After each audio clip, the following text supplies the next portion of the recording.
नमस्कार दोस्तों, स्वागत है आपका अपने प्लेटफॉर्म एनसीईआरटी बाय विक्रम पर। तो आपके अपने प्लेटफॉर्म पे आपका हर सब्जेक्ट पढ़ाया जा रहा है, चाहे वो हिंदी मीडियम हो चाहे इंग्लिश मीडियम। प्रत्येक subject line by line explain किया जा रहा है। यदि आपको कोई डाउट है तो आप कमेंट कर सकते हैं। यदि आपको कोई भी विषय पढ़ना है तो आप चैनल के प्लेलिस्ट वाले सेक्शन में जाइए, वहां आपको प्लेलिस्ट मिल जाएगी सभी सब्जेक्ट की। तो आज हमारा टॉपिक है गुप्तकाल के बारे में पढ़ेंगे और आपको पता है कि लाइन बाय लाइन एक्सप्लेनेशन खासकर जो मेरे साथी अध्यापक गण हैं उनके लिए और जो बच्चे सिविल सर्विस की तैयारी करते हैं उनके लिए काफी ज्यादा उपयोगी है। उन्हीं के लिए स्पेशल वीडियो बनाए जा रहे हैं। तो चलिए आज हम बात करेंगे गुप्तकाल, जिसमें बताया गया है अथक सृजनशीलता का युग। तो सृजनशीलता क्या होती है? सृजनशीलता होती है कोई नई चीज उत्पन्न होना, नया विचार आना। मतलब कि ये दौर एक परिवर्तन का दौर था, इसमें बहुत सारी चीजों का विकास हुआ, तभी इसको कहा गया है सृजनशीलता का युग। कि इसमें बहुत सारे नए विचार उभर कर सामने आए, बहुत सारे जो साहित्य है वो उभर कर सामने आया, तो इसको इसलिए कहा गया सृजनशीलता का युग। तो इसमें एक कालिदास के द्वारा वक्तव्य दिया गया है कि न बल के द्वारा न केवल कूटनीति से अधर्म का नाश किया जा सकता है, न ही चाटुकारिता से धर्म की स्थापना की जा सकती है। ये बात आपको समझ में आ गई कि केवल न बल के द्वारा न कूटनीति से हम अधर्म का नाश कर सकते हैं, न ही चाटुकारिता से धर्म की स्थापना की जा सकती है। राज्य की वास्तविक मेन बात है कि राज्य की वास्तविक शक्ति विद्या और बुद्धि में निहित होती है, कि राजा को उसमें क्या हुआ है कि विद्या और बुद्धि में निपुण होना चाहिए भी, राजा और प्रजा को। तो अगर ऐसी राजा और प्रजा होगी तो आपके राज्य में क्या होगी, धर्म की स्थापना हो जाएगी। न तो आप ये काम बल से कर सकते, न कूटनीति से भी, न कि भोगवर्ती में। भोगवर्ती में तो विलासिता में जीवन जीना, ऐशो आराम में, शराब शवाब और कबाब के सहारे जीवन जीना, ये क्या आपका भोगवर्ती होता है। तो चलिए भी अजंता की गुफाओं का परिदृश्य से आपके अध्याय की शुरुआत होती है। इनका निर्माण द्वितीय शताब्दी सामान्य संवत पूर्व से लेकर 480 सामान्य संवत के मध्य हुआ था। अजंता की गुफाएं आप देख लीजिए, कभी घूमने जाए तो यहाँ ये दृश्य जरूर देख कर आए अजंता की गुफाओं का। ठीक है, इनका निर्माण कब हुआ था? इनका निर्माण हुआ था कि द्वितीय शताब्दी सामान्य संवत पूर्व की 200 ईसा पूर्व से लेके 400 ईसा तक हुआ था भी। अब ये बच्चे हैं आपके ध्रुव भविष्य अभी भी पांड्य राज्य की यात्रा करके लौटे। हमने पिछले अध्याय में पढ़ दिए, चोर चेर पांड्य के बारे में पढ़ लिया था। वहां उन्होंने भव्य बाजारों को देखा, नौका विहार किया और कुछ रोमन व्यापारियों से भी मिले जो मोतियां खरीद रहे थे। अब वे पुनः इतिहास काल यंत्र, मतलब इतिहास में लौटने की उनके पास मशीन थी, उसके सहायता से वो क्या उपयोग कर रहे हैं और शताब्दियों की यात्रा करना चाहते, थोड़ा सा और आगे बढ़ना चाहते हैं। ठीक, वह कैसा समय? उन्होंने सोचा क्या नगर पहले जैसे ही होंगे, लोग और समाज कैसे होंगे, क्या उनमें कोई परिवर्तन हुआ होगा, शासन प्रणाली कैसी होगी, क्या कोई नवीन साहित्य या कला देखने को मिलेगी। अभी वे इन प्रश्नों के उत्तर की प्रतीक्षा में थे, तभी इतिहास उन्हें एक नवीन युग की ओर ले चला गई, एक और पुराने युग की ओर ले चला। कि आपने वहां से स्टार्ट किया था, मौर्य वंश से मगध की आप यात्रा करके आए थे, अजातशत्रु महाजनपद काल आपने देखे थे, उसके बाद आपने मौर्य वंश के बारे में पढ़ा थोड़ा सा, उसके बाद आपने चोल चेर पांडे के बारे में पढ़ा। ठीक है, आपके सातवाहन थे, इन सब चीजों के बारे में पढ़ के अब वो बच्चे फिर से दोबारा एक युग की ओर लौट रहे हैं, तो वो था आपका मौर्य काल भी। अब मौर्य काल में देखिए, ये आपका गुप्त साम्राज्य है कि ठीक है, वाकाटक राज्य ये रहा, पल्लव राज्य ये रहा और कामरूप राज्य ये। कामरूप राज्य एक महत्वपूर्ण शक्ति ने वर्तमान असम के कुछ भागों पर शासन किया। ये मतलब जहां असम था ना वहां पर था भी।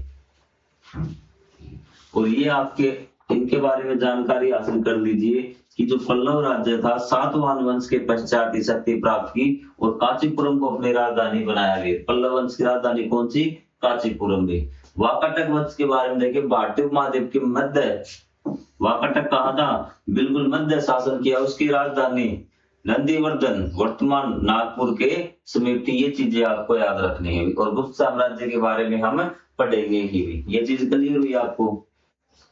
तो चलिए अब हम स्टार्ट करते हैं। भविष्य वो जो बच्चे पहुंच चुके हैं हम अब मौर्य साम्राज्य के शासन में भी। ठीक है, भविष्य इतने राज्य और साम्राज्य देखकर मेरा सिर घूम रहा, मैं ये अक्सर कैसे याद रख पाऊंगी। चिंता मत करो भविष्य, चलो पहले समझते हैं कि उस समय क्या हो रहा था, फिर हमें याद हो जाएगा। तो उसने कहा कि आप कितने राज्य और साम्राज्य आ गए, ऐसे कितने याद रखे जाएंगे। तो उसने कहा कि पहले उस चीज को समझिए, फिर क्रम वाइज लिखिए, आपको याद हो जाएगी। क्या उस समय की कोई वस्तु हमें अपने घर के समीप भी देखने को मिल सकती है?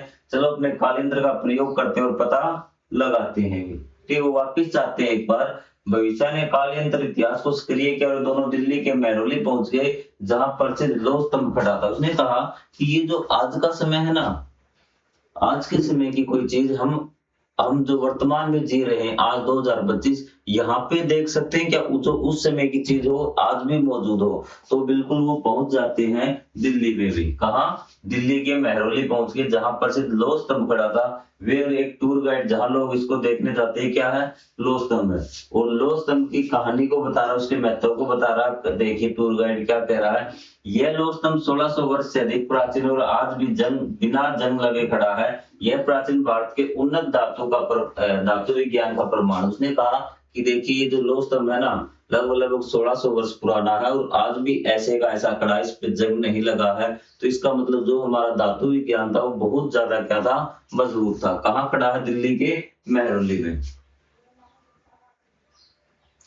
तो भविष्य कहती है 1600 वर्ष प्राचीन और अब तक इसमें जंग नहीं लगा। चलो इसे समीप से देखते हैं, थोड़ा सा इसको क्या करते हैं, नजदीक से देखते हैं। भविष्य देखो यह क्या प्रसिद्ध लौह स्तंभ है। वाह, इस पर कुछ लिखा है पर मैं पढ़ नहीं पा रहा। इसे किसने बनवाया और क्यों? चलो सुनते हैं गाइड चाचा क्या बता रहे हैं। गाइड होते जो वहां पे उसके बारे में बताते ना, टूरिस्ट जाते हैं तो वहां की चीजों के बारे में गाइड वो सब बताते हैं। ये चीज इस समय की इसने बनवाया था, सारी चीजें उसको वो एक्सप्लेन करते हैं टूर गाइड। यह 6 टन का है। एक टन में कितने क्विंटल होते हैं? आपके लिए क्वेश्चन है। तो ये 6 टन का स्तंभ है। गुप्त साम्राज्य के शासक चंद्रगुप्त द्वितीय के शासन काल में स्थापित किया गया था। किसने?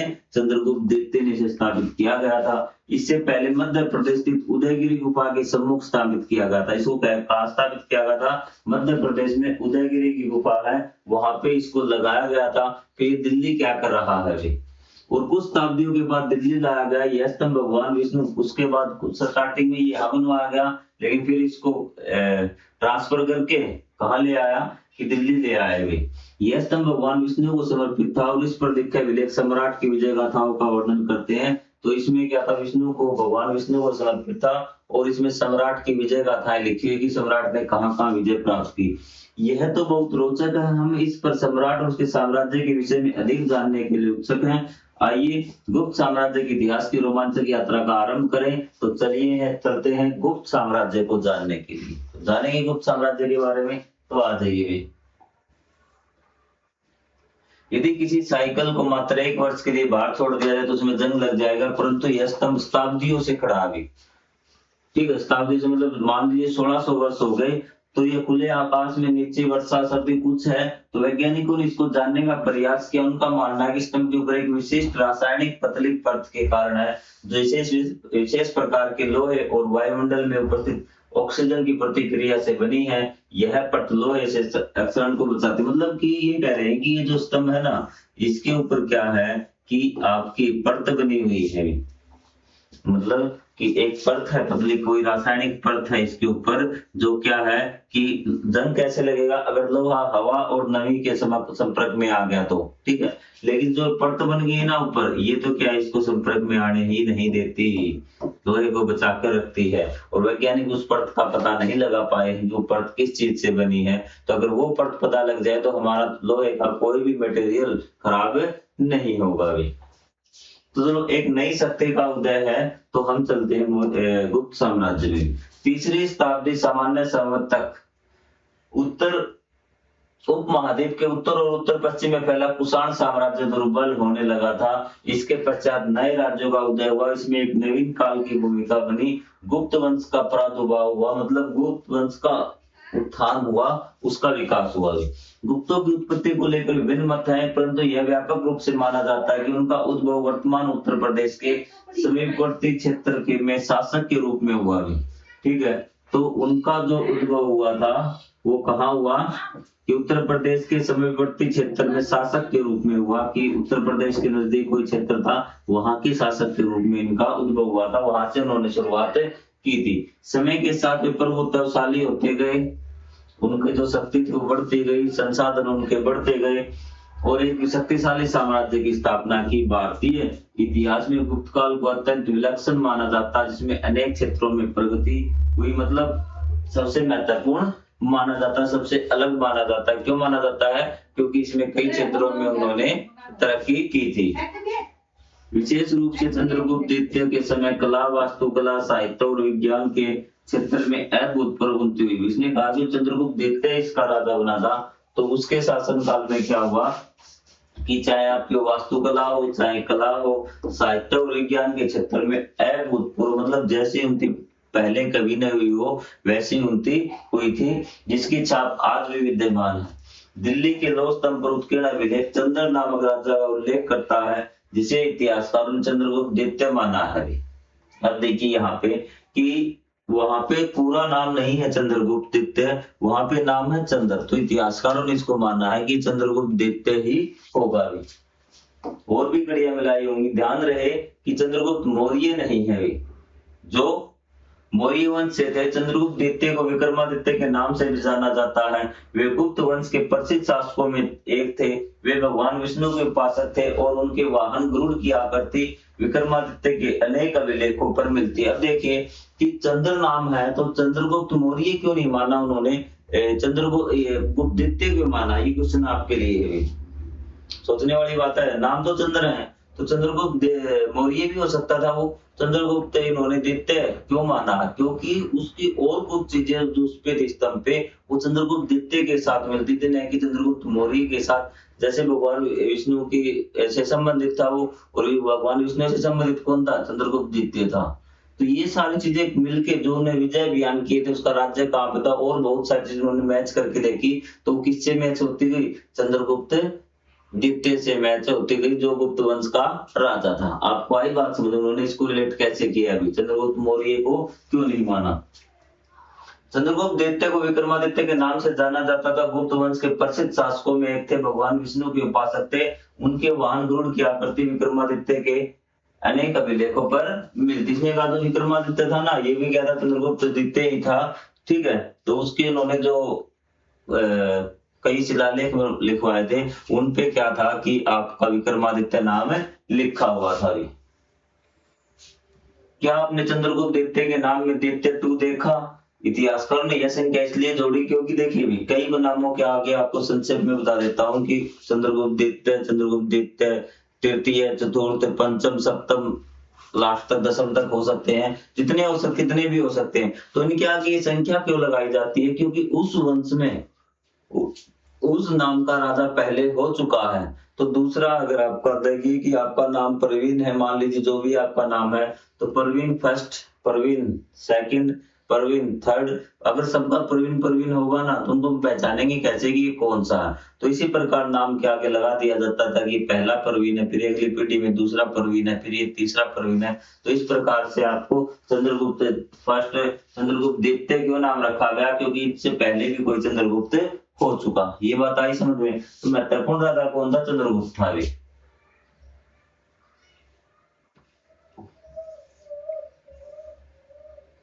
योद्धा शासक भी। प्रयागराज में स्थित स्तंभ अभिलेख, जिसे प्रयाग प्रशस्ति भी कहा जाता है।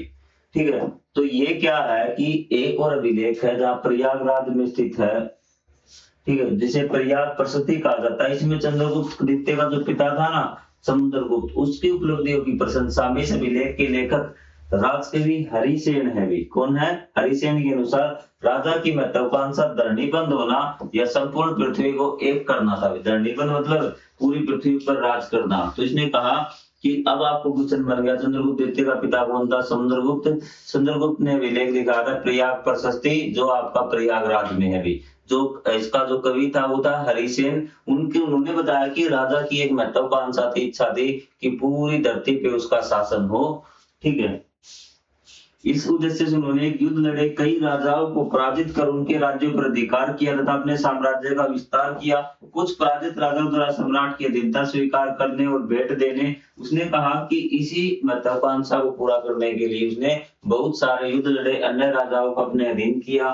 ठीक है, और कई राजाओं ने क्या किया? उनके अधिकार स्वीकार कर ले और भेंट देने को उन्हें पुनर्स्थापित कर दिया। कई राजाओं ने कहा कि महाराज हम आपके अधीनता स्वीकार करते हैं। तो राजा क्या करता, ठीक है तुम्हारा राज्य ले लो और मेरी ये कुछ कंडीशन सही पूरी कर देना और तुम अपना शासन संभालो, मतलब उसके मेरे अधीन रहो, जब भी मुझे जरूरत पड़ेगी वो चीज आपको मुझे देनी होगी। चीजें क्लियर हुई।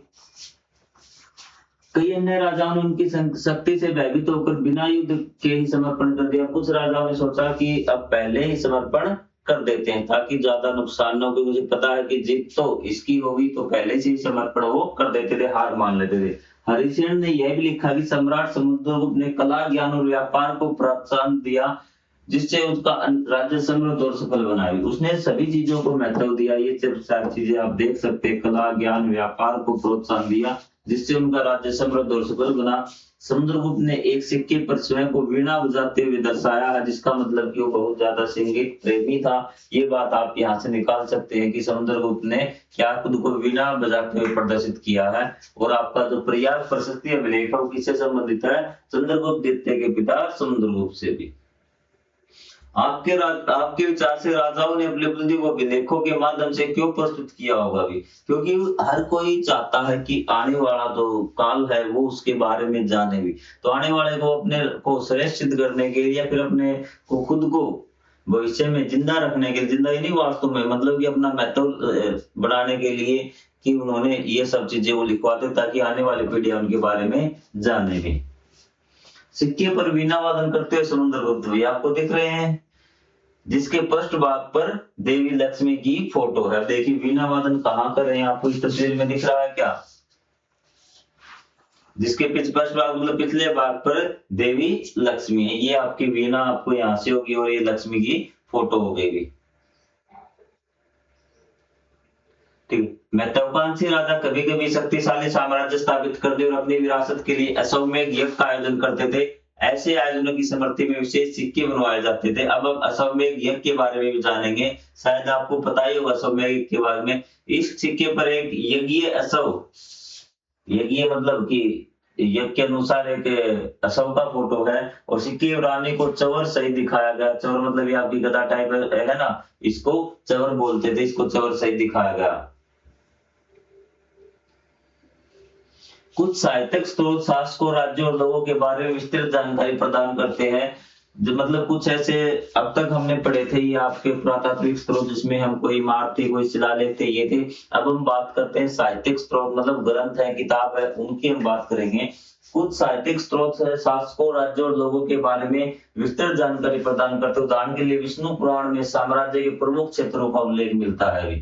ठीक है, तो आपका जो विष्णु पुराण ग्रंथ है ना, उसमें क्या कुछ क्षेत्रों का प्रमुखता से वर्णन मिलता है। वो आपका गुप्तवंश, अनुगंगा मतलब मध्य गंगा घाटी, प्रयागराज का, साकेत को, अयोध्या, मगध का वर्तमान बिहार और आसपास के समस्त क्षेत्रों पर शासन करेगा भी।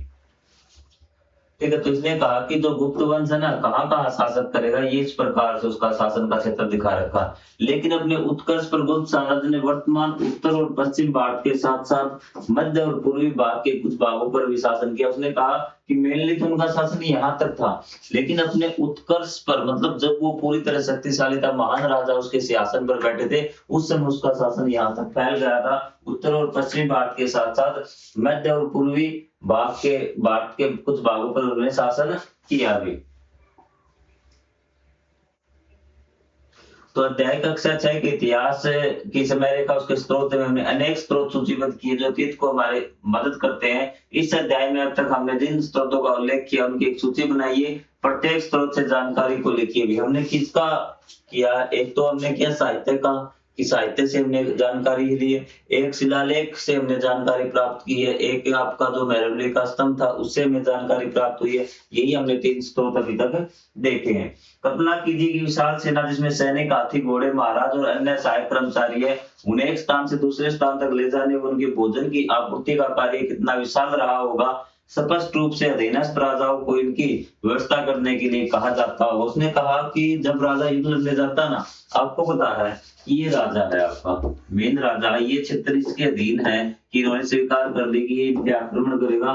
तो ये जब भी राजा निकलेगा अपनी सेना को लेकर युद्ध लड़ने के लिए किसी अन्य राज्य पे, तो इनसे कहा जाता होगा कि मेरी सेना के लिए यहाँ युद्ध लड़ेगी तो आपको क्या है, खाने पीने का प्रबंध करना है, फिर अपने अपने इतने सैनिक लेके आने। खासकर जिम्मेवार जो नजदीक होंगे ना, उन राज्यों की लगती होगी भी, ठीक है, क्योंकि ये अधीन थे ना, इन्होंने विद्या स्वीकार की थी, तो कुछ तो इनका फायदा हो, ये सारी चीजें होती होंगी भी। भारत का राजनीतिक मानचित्र लेकर उन वर्तमान राज्यों और केंद्र शासित प्रदेशों की पहचान की जहां गुप्त शासकों ने शासन किया, कि आपको क्या करना है, तो गुप्त वंश का जो आपको साम्राज्य वो ले लेना है, दूसरे मैप पे भारत का राजनीतिक मानचित्र ले लेना है, और आप मैच करना कि अब के कौन कौन से राज्य आते हैं जो गुप्त के अधीन आते थे। यह गणना कीजिए, आपको कितने राज्यों के बारे में पता चला, इनके पश्चात अपने मित्रों के साथ अपने आसपास खोजे गए राज्यों की संख्या की तुलना कीजिए, अपने दोस्तों को देख क्या उन्होंने खोजे भी।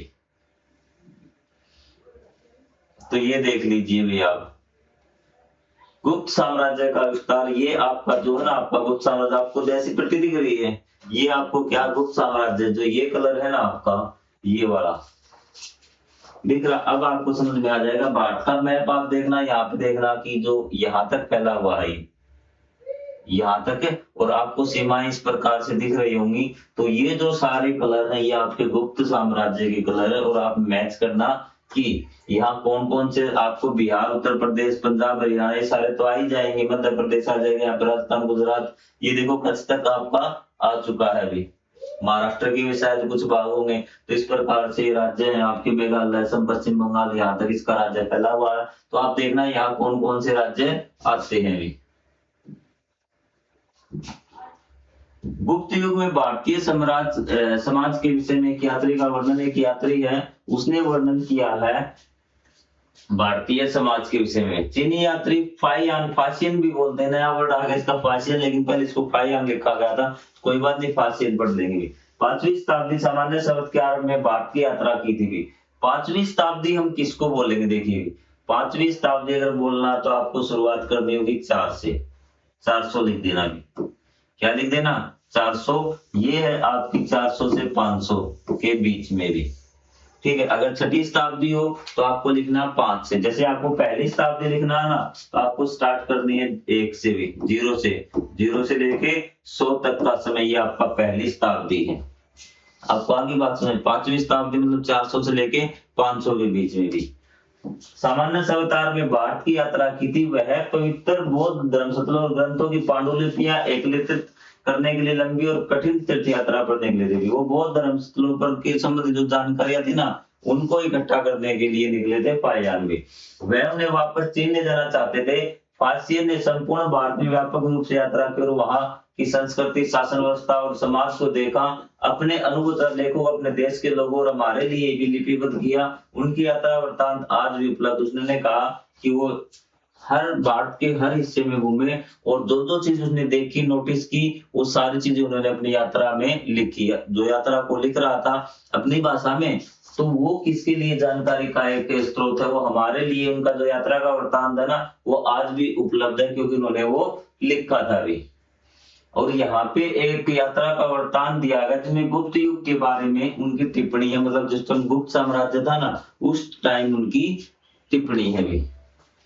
लोग अत्यधिक संख्या में है और पर्सन है, उन्हें पंजीकृत कराने अधिकारियों के पास जाने की आवश्यकता नहीं होती। जो लोग राज के भूमि पर खेती करते हैं वे अनाज का एक भाग कर के रूप में देखते हैं। यहाँ पे देखने बता दिया कि जो खेती करते हैं ना, तो उन्हें क्या है कि अनाज का एक भाग कर के रूप में देते हैं। राजा के अंगरक्षकों और सेवकों को वेतन मिलता था, ये बात ध्यान रखना। साम्राज्य के मध्य नगर में गंगा के मैदानों में सबसे बड़े बाग हैं। मतलब कौन से क्षेत्र पे साम्राज्य धर्म का?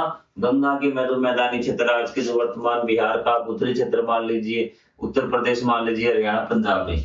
समृद्ध, दयालु और धर्मनिष्ठ है। वैसे परिवारों यानी व्यापारियों के मुखिया दान और औषधि के लिए भवन बनवाते हैं। अनाथों, रोगियों की देखभाल की जाती है। वैद्य उपचार करते हैं। निर्धन को भोजन में औषधि मिलती है। नगर में अनेक धनवान, वरिष्ठ और विदेशी व्यापारी रहते हैं जिनके घर सुंदर हैं। गलियों को अच्छी तरह से व्यवस्थित रखा गया है। ये आपका वर्णन किया गया है गुप्त युग के बारे में नगर का भी।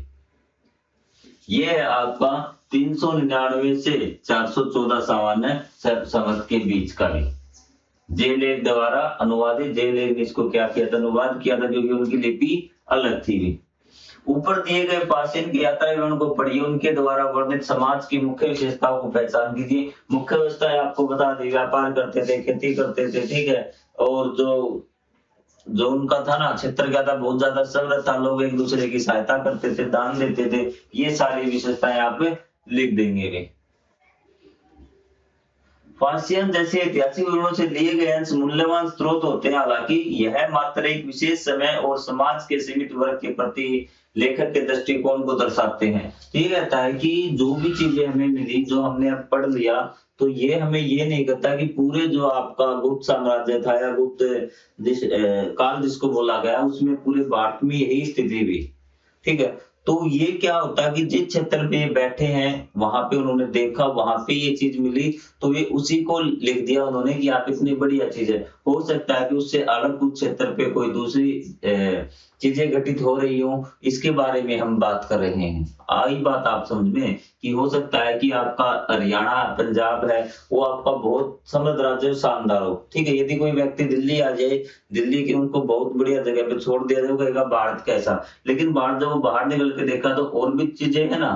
तो इसी प्रकार इसने कहा है अभी, पासियन जैसे ऐतिहासिक विवरणों से लिए गए अंश मूल्यवान स्रोत है, हालांकि ये मात्र एक विशेष समय और समाज के प्रति वर्ग के लेखक के दृष्टिकोण के को दिखाते हैं। ये एक समय के समय, जिस समय हुआ है उस समय, और एक वर्ग और एक क्षेत्र के प्रति उसका दृष्टिकोण दिखाते हैं।